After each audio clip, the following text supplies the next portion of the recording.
warahmatullahi wabarakatuh. Om Swastiastu, Namo Buddhaya, Salam Kebajikan, Shalom.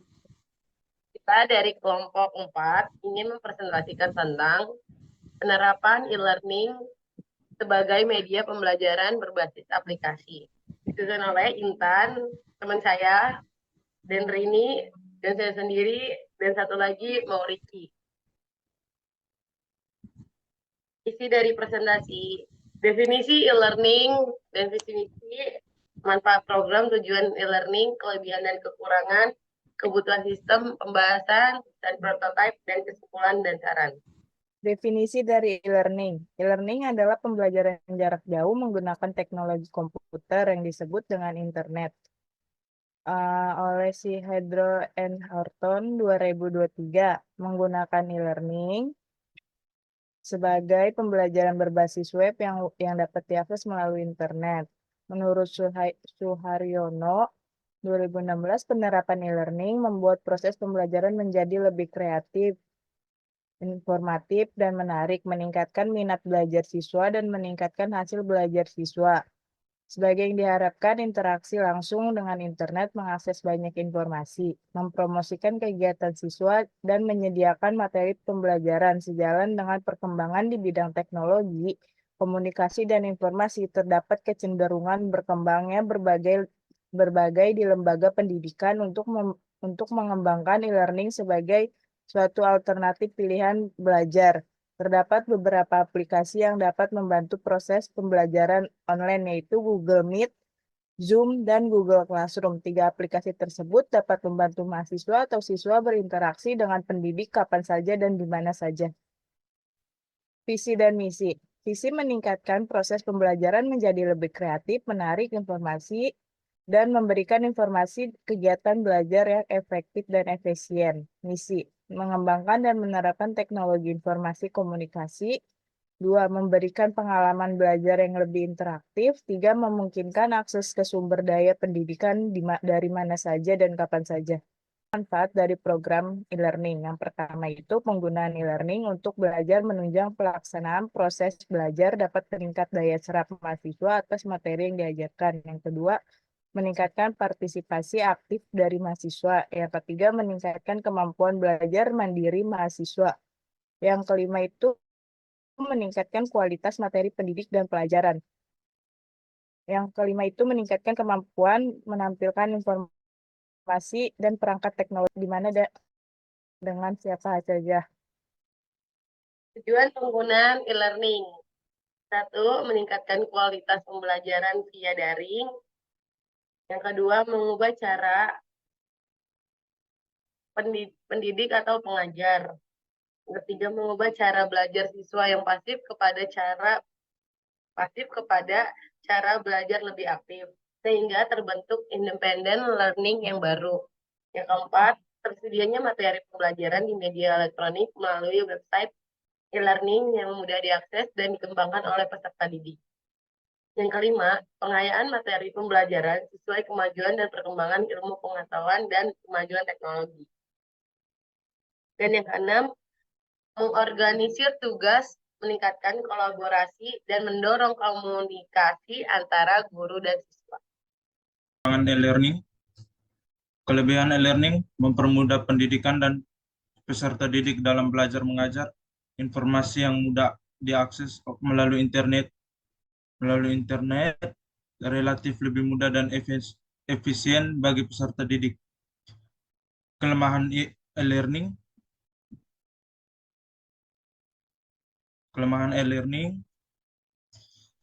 Kurangnya interaksi antara peserta didik dan pendidik. Kecenderungan lebih menguatkan ke arah pelatih dibandingkan pendidikan. Pembelajaran ini menguatkan aspek komersial dibandingkan aspek psikomotorik. Kebutuhan sistem. Pembuatan sistem e-learning berbasis aplikasi. Aplikasi ini dapat mempermudah dalam mengakses fitur-fitur yang ada pada aplikasi Google Classroom ini. Penggunaan aplikasi ini membutuhkan sistem LMS. Pembahasan Google Classroom adalah salah satu aplikasi pembelajaran online atau daring berbasis web yang dibuat untuk memudahkan proses pembelajaran antara pengajar dengan peserta didik tanpa harus bertatap muka secara langsung. Google Classroom menjadi salah satu platform pembelajaran dunia pendidikan saat ini dengan tujuan membawa institusi pendidikan pada sistem pembelajaran, penugasan, dan penilaian tanpa menggunakan kertas. Berikut desain prototipe dalam Google Classroom untuk pembuat kelas. Yang pertama ada login. Sebelumnya dipastikan mempunyai email. Lanjut ke step kedua, yaitu terdapat pilihan sebagai pengajar atau sebagai pendidik. Lalu step ketiga yaitu membuat kelas. Membuat kelas dalam Google Classroom. Yang keempat, menambah kelas yang ingin digunakan untuk pembelajaran di dalam Google Classroom. Selanjutnya ada pengisian kelas. Adson bales nih. Balas apa? Bales Katanya dia mau ikut, tadi habis beres-beres. Udah sampai akhir. Gimana mau ulang? Bebas, Abeb.